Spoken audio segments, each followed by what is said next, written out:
Good morning, and it is Tuesday, July 23rd, 2024, and this is the Kitchings Table. Good morning, I'm your host, W. Earl Kitchings, and wow, we talk about what a difference a day makes, what a difference a week makes.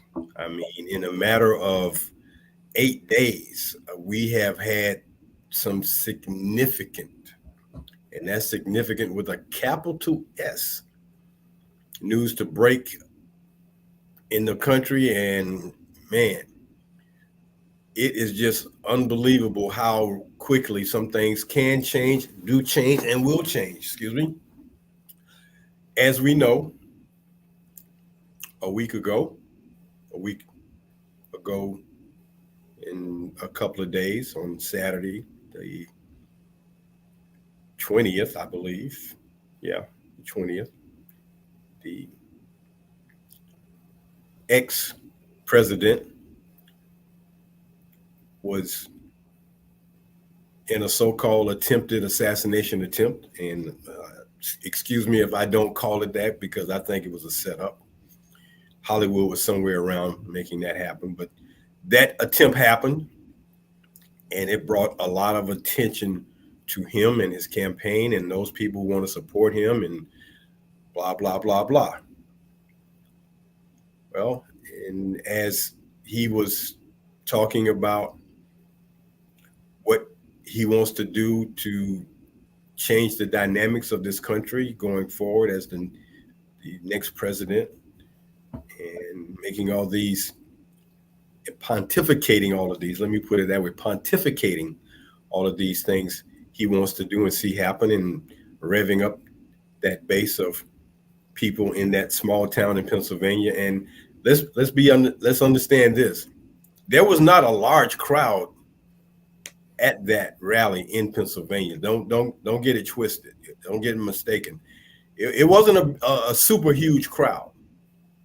It might have been a couple of thousand people because when they pulled back on the aerial and showed kind of where it was, and like, okay, well, it was a small crowd. I'm not gonna say moderate crowd. It was a small crowd. He had people there, but when TV gives you that in the box view, you think it's pretty large. If it sounds pretty large, until they pull all the way back. You remember how they pulled all the way back for his inauguration, and he was talking about he had the largest crowd ever, and they pulled all the way back to the other end of the mall, and it showed a lot of space.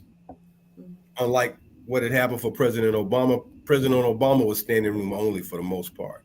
So there weren't a lot of people in Pennsylvania for that rally. But anyway, it was in a very secluded place in my mind, in my opinion, where they could set up what they did set up and had that young man get on top of that rooftop and make the shots. People told law enforcement there's a gap on the roof. When a law enforcement agent even peeked up on the roof and saw him, called it in. And it took them about 90 seconds per se, but they had to wait for him to fire off his shots so they could fire their shots. And of course, he can't speak anymore for what was going on because they were very accurate. He was not. But that happened. And then there was all of this pushback about President Biden continuing to run for president. And a lot of Democrats were saying he need to step away, step back, get out the race. And then it happened. Sunday around 1:30, President Biden said, I'm not going to run. Okay. Now, if you're like me, I had a lot of anxiety. I was like, oh, here we go. Now what? However, that was about 1:30 on Sunday. Within a matter of 24 hours, when he endorsed his vice president, and she became the front runner, in a matter of 24 hours, she raised more money in one 24-hour period than ever has been done in the history of presidential races. In in the history, over $150 million plus was raised in a matter of 24 hours. The ex-president, they thought they were doing something when they said, yeah, they had raised $53 million. I believe that's the number in a matter of 24 hours. She comes and knocks the blocks off the whole thing. 150 million. $150 million in a day. And 28,000 volunteers signed up to help her. That's never been done either. I mean, in a matter of 24 hours, 28,000 people said, I want to help. So you got your ground forces, you got your money in the bank. The printing presses are printing overtime, making up signs, banners, stickers, postcards, because you're going to start getting them in the mail. Oh, you're going to start getting them in the mail. You're going to start getting them in the mail. I mean, 100 days till the election. They've got 100 days to flip this thing. But when you got coffers that 150 million, that's just for that day. We're not even talking about what might be taken in today. So it's going to be interesting. So today, our title for our show here on the Kitchings Table is Pardon the Interruption. Pardon the interruption. Because there will be an eruption. It will be an eruption from the volcanic sounds of Volcano Kamala as we get ready for the final 100 days in the sprint to become the next president of the United States of America. As always, joining me on the show, my co-host, Ms. Ronline Cannady. Ronline, the eruption is on the move. What do you think about that? As they say, the train has left the terminal. The Yes, indeed. plane is in the sky. Yes, indeed. Yes, indeed. And Ronnie, when you make that analogy, it's not just a diesel-powered train that left the station. With 100 days to go, it's the bullet train. It's the bullet train. It's the bullet train. And man, let me tell you, ooh, mm, When mm, I think about the plane that's in the sky, I think about the Blue Angels mm, mm, mm, that's flying all around the United States of America, mm, mm, mm. getting her where she needs to go at jet speed. The Blue Angels from the Navy and the Thunderbirds from the Air Force have Yes. all have all taken their space in the sky. Mm-hmm. Madam Vice President, on one wing we got the Blue Angels, on the other wing we got the Thunderbirds. Where do you want us to deliver? Yes. Okay, and that's something that the ex-president doesn't have at his disposal right now. But if she dials it up and says, I need the Thunderbirds and the Blue Angels on my wings, on my six and on my wings. Oh my Yes. goodness. They are there and they are. And then I need the Thunderbirds, I need the Blue Angels, and I need the stealth jet fighters on my six. And bringing up the rear is the stealth bomber. Baby, she can call in all. She can call in all the military forces to deliver right now. Mm-hmm. Mm-hmm. And let me tell you, I wouldn't be surprised if they're not ready to deliver for her in a heartbeat, because for the for the for the country to respond to her the way they did on Sunday, 28,000 volunteers, over $150 million.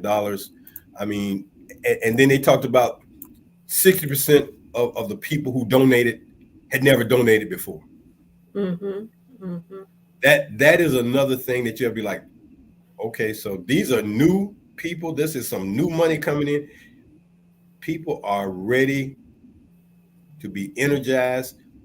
She's got young people energized. She's definitely got women energized. And if they're going to help be the difference in what happens in November, then so be it. And oh, by the way, since we're parting, pardon the interruption, depending on who she selects for vice president, that might seal the deal. Mm-hmm. Mm-hmm. Okay. And in my opinion, as as much as it would be very historical and be a game changer if she was to select a female, I don't think America is ready for a female vice president and president ticket. I don't think they're ready yet. But if she gets the right, and I'm not being racist when I say this, I'm being real because I understand what country we live in, how things work. If she gets the right white male to be her running mate, oh, it's going to be a battle to the end. And that's why I wish they had gotten rid of the electoral college, because now it's about the popular vote. And the Mm-hmm. popular vote would definitely bear out who is truly, as they say in boxing, the champion. The champion. Yes. Okay? Who is the champion? So today I want to focus in on this because it happened so fast. I mean, we're talking about less than 48 hours ago. This lady was basically propped up, elevated, and said, "This is our nominee." Now they said she's already gone over the endorsements for nominees to be the Democratic nominee on the ticket. They haven't had their convention yet, but man, did they just throw a bomb in what the RNC was thinking and wanting to do. So let's do a little historical things real quick. So now President Joe Biden becomes the second president that makes a conscious decision that he will not seek re-election after one term. That first happened in 1968 when Lyndon B. Johnson decided not to run again after he succeeded President Kennedy, who had been assassinated. So when I think about what transpired rapidly, we talk about these 24 hours where Biden stepped back and Kamala moved forward. Lyndon Johnson didn't even get 24 hours. He took off oath of office on the plane with the body of John F. Kennedy on his way back from Texas to Washington, D.C. He took the oath of office on the plane.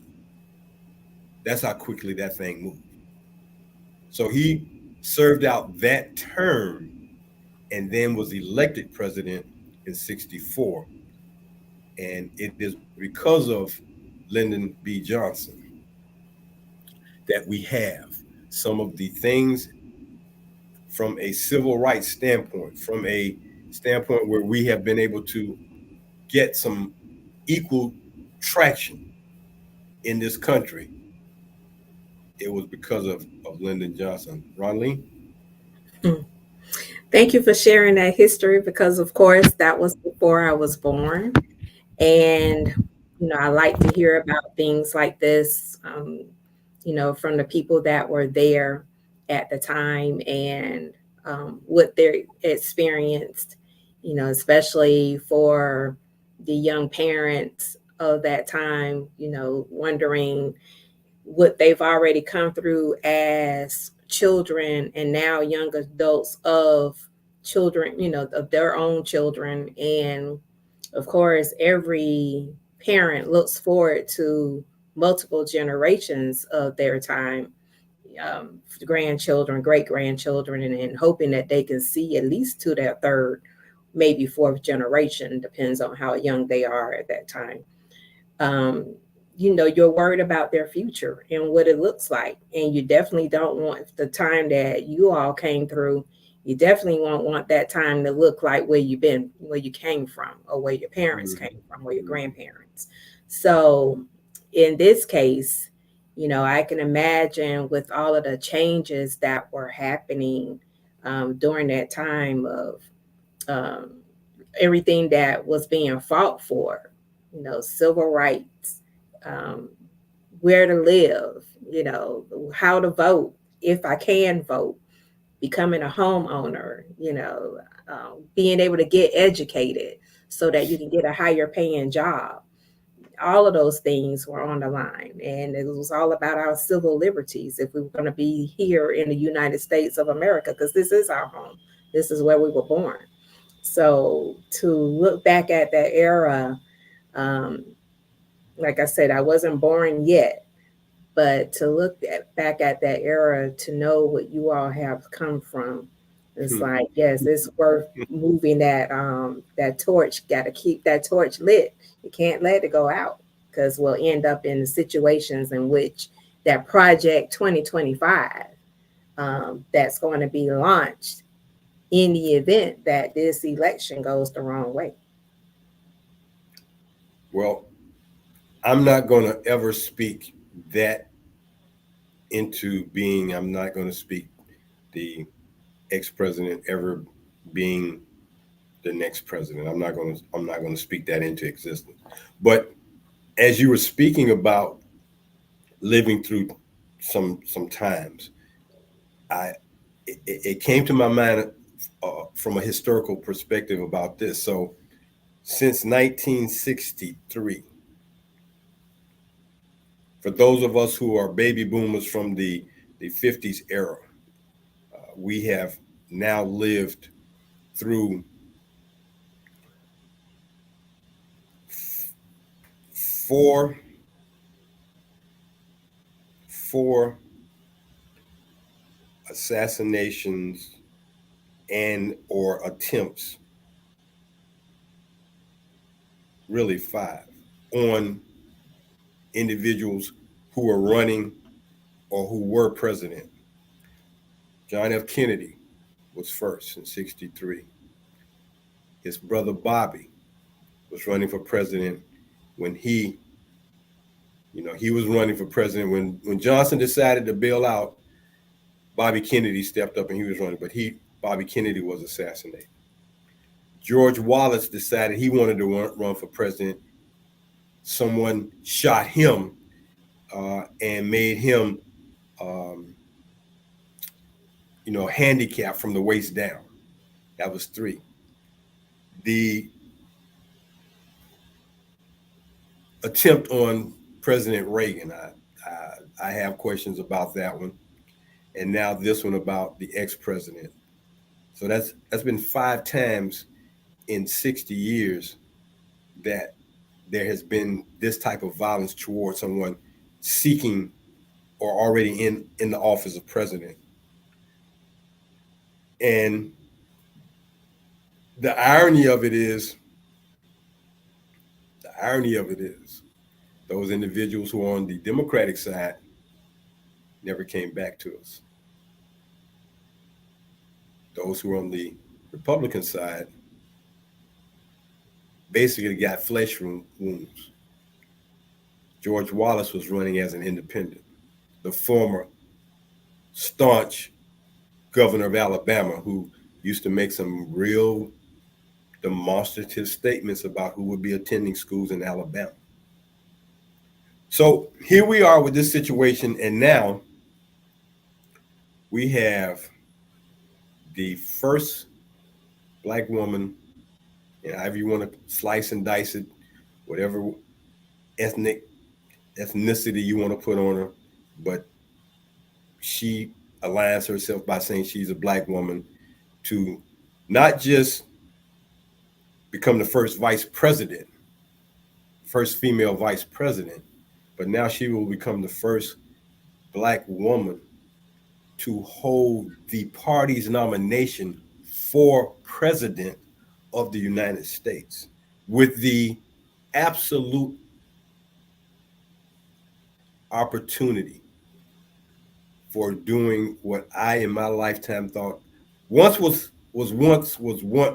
time that I was like, well, one time, okay, yeah, I never thought, but now to live through a time where two black Americans would become president of these United States in a country that some people want to say black people, black Americans. Let's correct this real quick, Ronnie. Let's get off saying African Americans between you and I can't tell anybody else what to say, but the African American part, let's take the African part off and call it like it is. We're black Americans. I didn't come from Africa. I was born and raised here in America. I just happen to be black. So I'm a black American. Yeah, I know where my roots come from, but in today's time, I'm a black American, period. And I'm taking that from uh, a passage of a book I'm reading called Invisible Generals by Doug Melville, whose great uncle was General Benjamin O. Davis, the guy who trained the men to be Tuskegee Airmen. And he and his wife took the African part off of their title. If you're not going to call me Americans, because that's what I am. I wasn't born in Africa. I'm not an African. I'm an American. Like those men and women who are getting ready to run in the Olympics, they are Americans. They wear the USA red, white, and blue. It says USA on their apparel, on their bibs, on their in track and field their shirts, in basketball their shirts, whatever. It says USA. So they are Americans who are black. So we are black Americans. Okay. I'm not diminishing our roots. I know where we come from. I know where we come from, the roots, where the root goes back to. But so when we talk about black Americans, and she is saying that's where she aligns, okay, great. Okay. She has the right to say that. She could be the second black American to become president of these United States in a matter of 20 years. Really, in less time than that. But we got to wait and see. But hey, as they say, as Marvin Gaye would say, let's get it on. Let's get it on. Kamala Harris has raised over $150 million in a day. A major labor organization, businesses, billionaires have donated to her campaign in a matter of 24 hours, with more to come.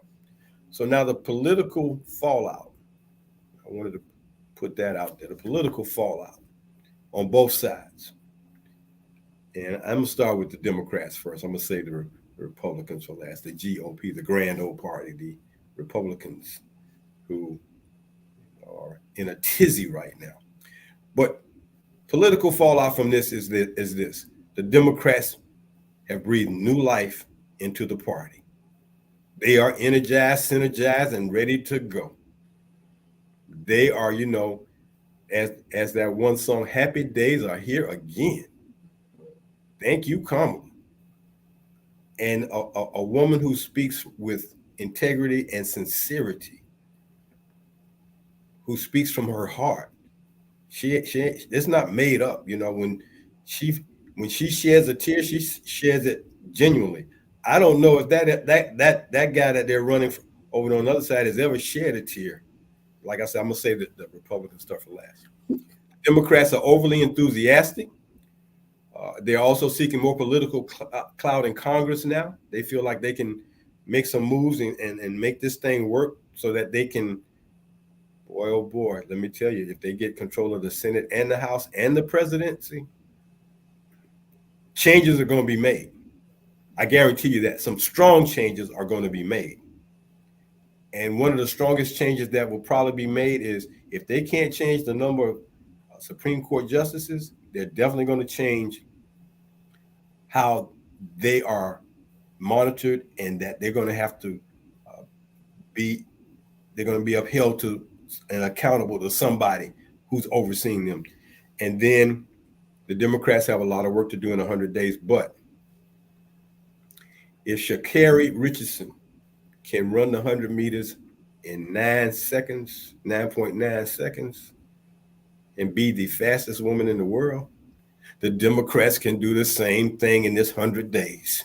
It's a sprint now. It's a sprint. When like if you were running the 400 meters, they talk about them last 100 meters. Who's gonna make the difference? Uh, or if you're running the 4x100 meter relay, looking back at the 1984 women's relay, when the greatest female sprinter at that time was Florence uh, Joyner, and Griffith Joyner, and she ran the third leg. They passed it off to a lady by the name of Evelyn Ashford, and when Evelyn got the baton, similar to what Kamala is right now, Ronline. When Evelyn got the baton, she was already behind. I mean, Flojo did not make up a distance and put her out in front. She was behind. And I'm talking about not a step behind, several meters behind. And she went and ran down the team from Germany. I mean, ran them down to win that 4x100 meters for the USA. Kamala, baby, they just gave you the baton on the anchor leg. Joe just gave you the baton on the anchor leg. Go run them down and win this thing. That's what I'm talking about. Mm-hmm. So 100 days, hey, run it like you're running the anchor leg in the 4x1 or the 4x4, the last 100 meters. So the political fallout for the Republicans of this, they've already started whining about the fact that Joe Biden has decided not to run. They're already whining and crying. Oh, y'all not giving, y'all pull this stunt. Now we didn't have enough time to prepare for Kamala for the debates. Well, y'all got a Superman over there, don't you? Tell him to open up his chest. You remember how he was when COVID happened? He had on the Superman. Am I not telling the truth? You're telling the truth. He did not have on a Superman shirt. He came back to the White House and opened up his shirt. He had on a Superman shirt from COVID. So y'all supposedly got Superman. He's definitely dodging bullets. He's dodged a lot of bullets. You know, twice impeached, 34 counts of a conviction on a felony, $500 million in debt for bills he owes. Pay your tab, buddy. So they're already whining. They're whining. Oh, this. So what? Whine on. Earl, before we go to the break, I heard a 9-year-old say, "Oh, so is he our Houdini?" He gonna wish he was Houdini. He's gonna wish he was Houdini. Do I have a Houdini of my time? I used to hear about people talking about Houdini, the magician. So is that who the former president is Houdini?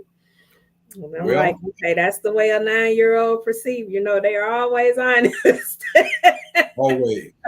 You might not like it, but they're telling it like it is. Mm-hmm. But we're going to go ahead and take this break. This is the Kitchings Table, heard every Tuesday morning here.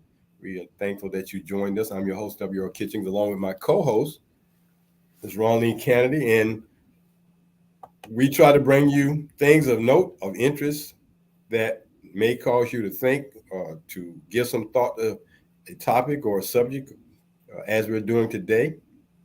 Our title today is Pardon the Interruption, because that's what has happened with the fact that Vice President Kamala Harris is now looking to be the Democratic nominee for running for president. So pardon the interruption, because she interrupted and she will now become the eruption.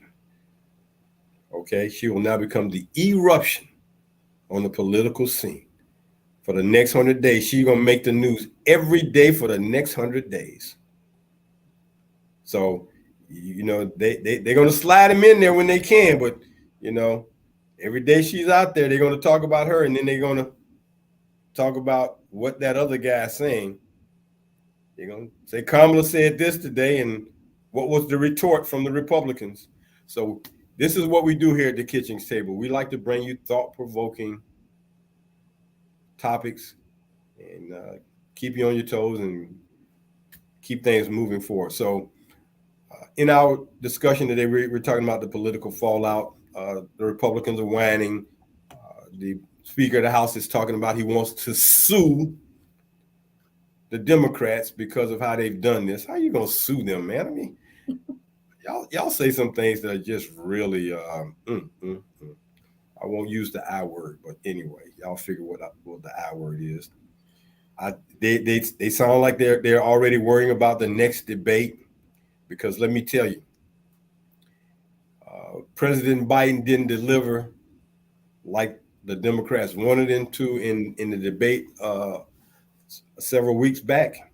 But let me tell you, the Republicans better be worried, because I know he's going to come out wanting to throw out, nicknames and things of that nature about who she is and all these kind of things. But her concealed weapon is on the table.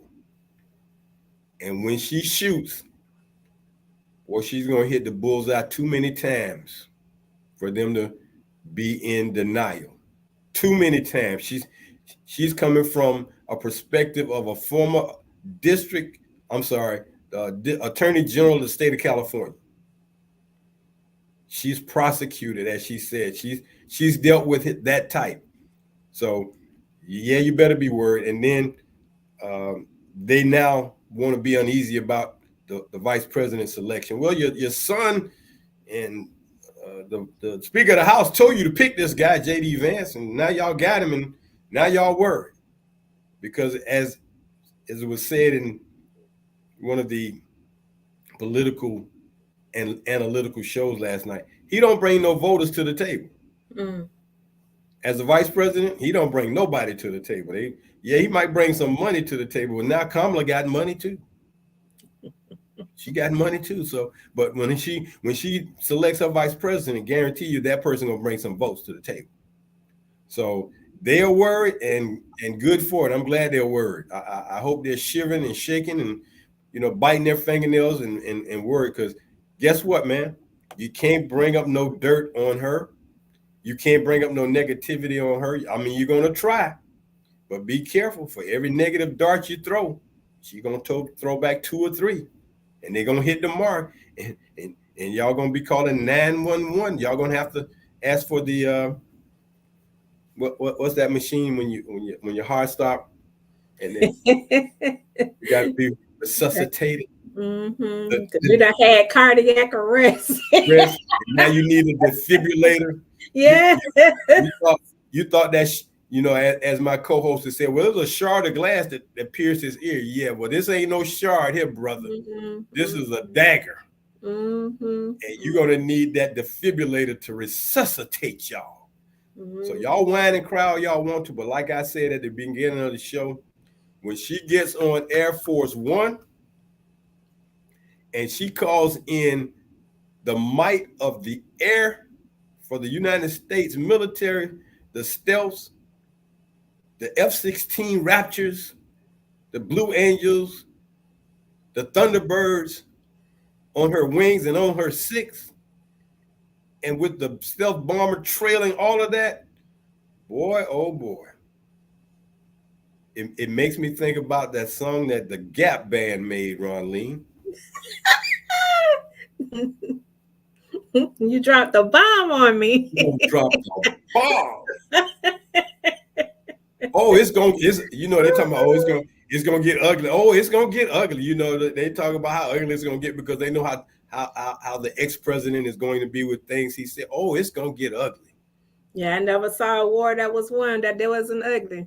It's gonna get ugly, but I don't think he has the thick skin to take what she's gonna be dropping on him. Right. Not only is she gonna drop a bomb on him, but as they say when you in the legal world, she gonna drop a dime on him. Mm-hmm. And I hope they don't release those Jeffrey Epstein tapes. Oh my goodness. Boy, if that comes out, what in the world so anyway, this is where we are. So now let me just share this with you. As I already stated, within the last 20 years, she will become the second Black American to be nominated for president. a black woman. She's the only black woman who was selected and elected as vice president, and she will be a black American woman who will be nominated to run for president from the Democratic Party. And Earl, before you say anything else, I just gotta say a little something about Shirley Chisholm. I can hear her saying, "America, what took y'all so long?" Oh, no doubt, no doubt, no doubt, no doubt. I mean, and we have to respectfully honor uh, the former Congresswoman from New York, Shirley Chisholm. But Ronline, there have been other black women who have run for president. Yes, Miss Abrams. You know, I, So I'm gonna go through that list real quick. mhm. So our uh, viewers will know. First, there was Charlene Mitchell. Now, Charlene Mitchell ran from the Communist Party in 1968. She was a Okay. political and social activist. She was active in the American Communist Party from the late 50s through the 80s.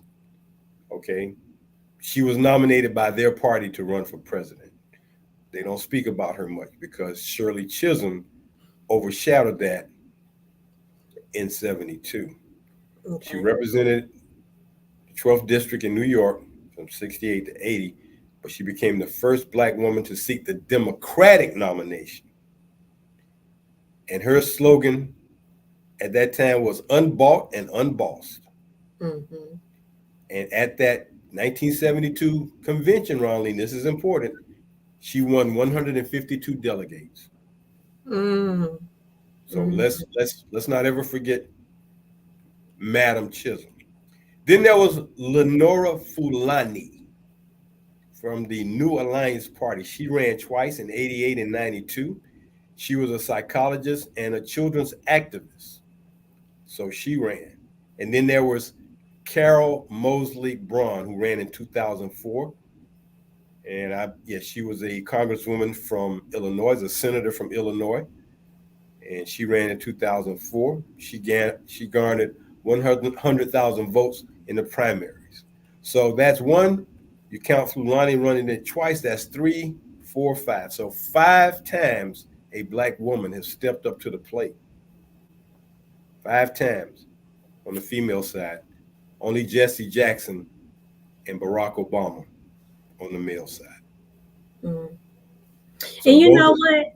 I yes. want to say something here because there are often times when we as Black Americans are asked to step into a leadership role, and we often back down from it because we're looking at how people have been treated before them and they want nothing to do with it, instead of thinking, you know what, let me get in these trenches to see how this thing works.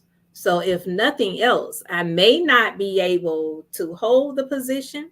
They may not vote for me or what have you, but at least I can prepare someone who I feel is a better fit in order to help them get into that position. So I think a lot of times when things are brought to our attention to do things or whatever, and we back away or whatever, we have closed the door for others to come in when we could have taken those roles and at least learned about them, even if we thought we couldn't do a good job. At least learn about them so that we can help someone else come along. What do you think about that? I know you've seen that many times.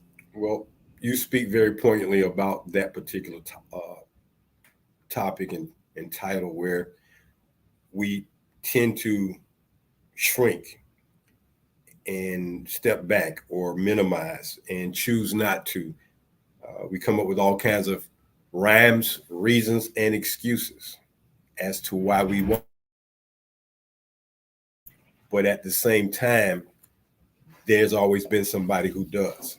So while we have those who shrink, and when we talk about leadership,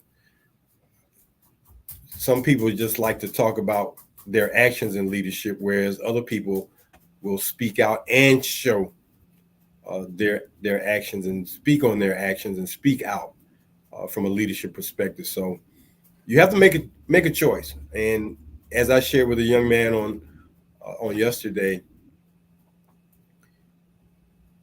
not speaking out as a leader is not acceptable. If you're a leader, you got to speak out. So when we haven't been able to do that, it doesn't help the cause by saying, "Well, I'm gonna let my actions speak for my leadership." No, your actions speak for your actions.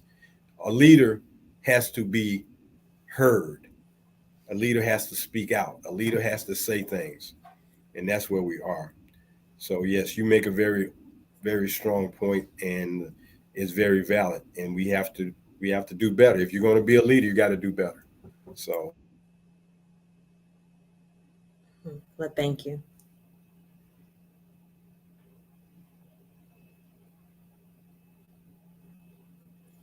I can't hear you. the list of women who have stepped up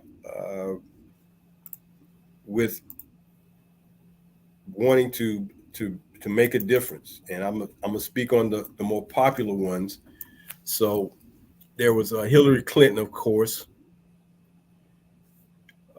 You know, Roseanne Barr tried it. Elizabeth Warren decided to run. Amy Klobuchar. Of course, we talked about Shirley Chisholm. So there have been. There's a lady back in the 1970, 19 late to mid 70s. Her name was Patsy Mink. She made an effort. So there have been these women, Ronline, who have put their names on the ballot or stepped out to run, and for whatever reason, they have. Again, this is a long list. I mean, it's over 20 women on this list, and to see that this many women have stepped out this way, Hillary probably had the strongest. There's a lady by the name of Joe Jorgensen, ran from the Libertarian Party in 2020.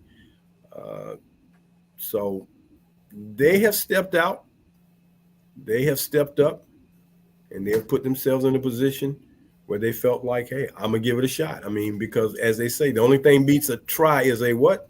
Failure. Failure. So they stepped up, stepped out, and we're thankful for all of these women for their efforts. And you know, but now, aside from Hillary Clinton, we will now find out how this will go for Vice President Kamala Harris, who, let's just be honest, she is equipped. She is very well equipped to do this job. Very Yes. well equipped. There's no dispute about that. Okay,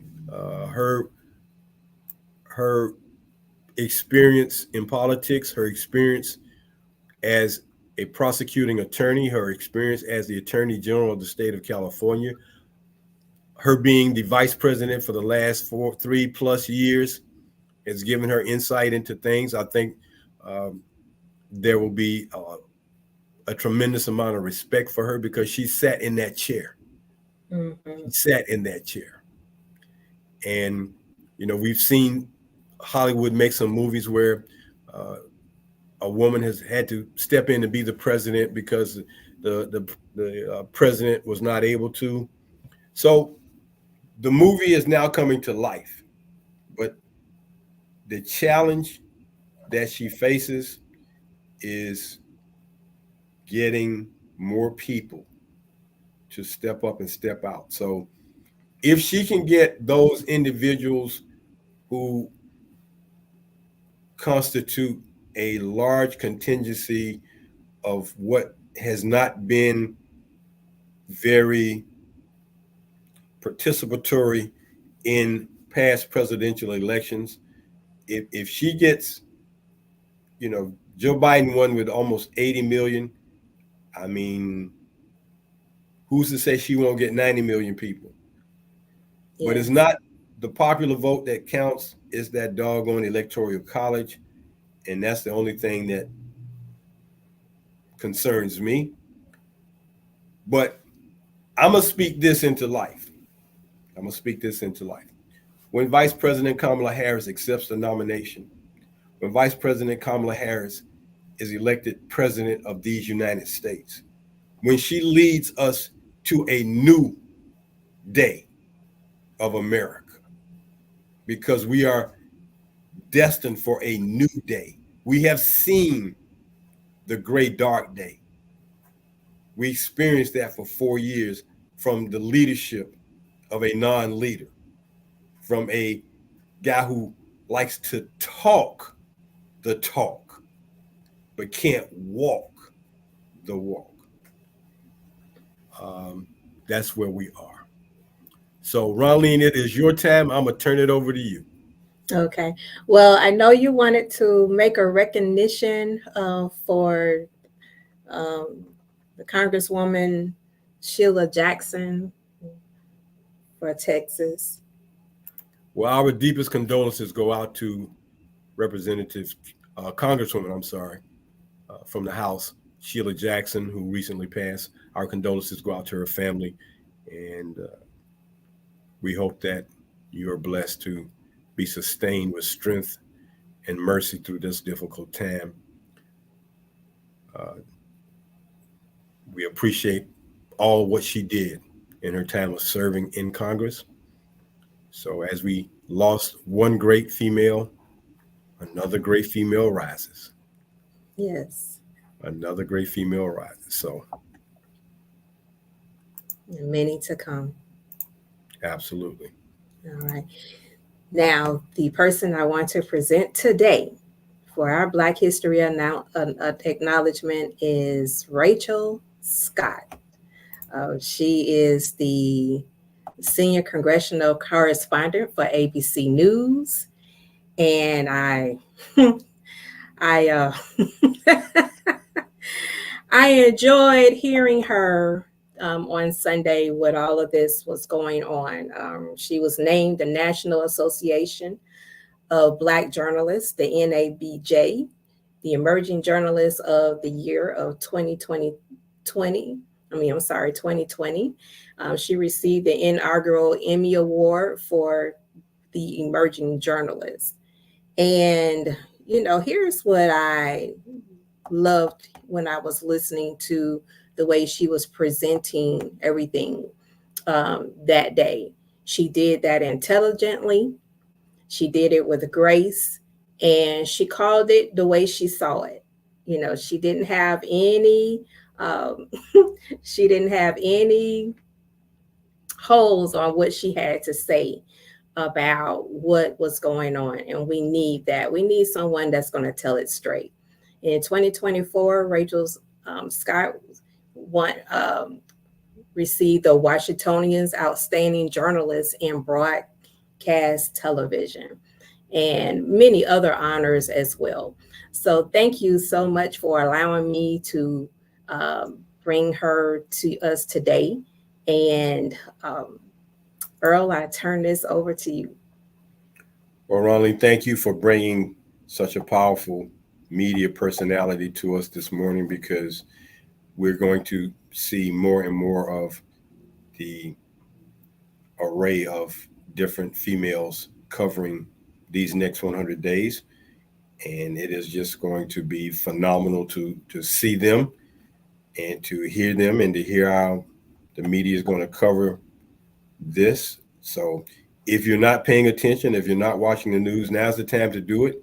But one thing I got to say, Ronline, we cannot be absent from the voting booths in 2024.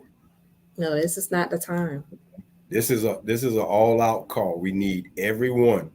Do not take the position of I'm not going to vote because. Do not do that this particular time, if ever, because if you haven't read the 900-page document or the 500-page document on 2025, you're going to be in for a rude awakening if that is implemented in the next 4 years. You're not going to be happy. So with that, I will say we've enjoyed having everyone today. We hope that you've enjoyed the show. For my co-host Ronline Cannady, I'm W. Earl Kitchings. And as we always say, go out and do something good for somebody else today. And remember, vote democracy. You don't have to vote Kamala Harris, but vote democracy. Take care, everybody. Bye-bye.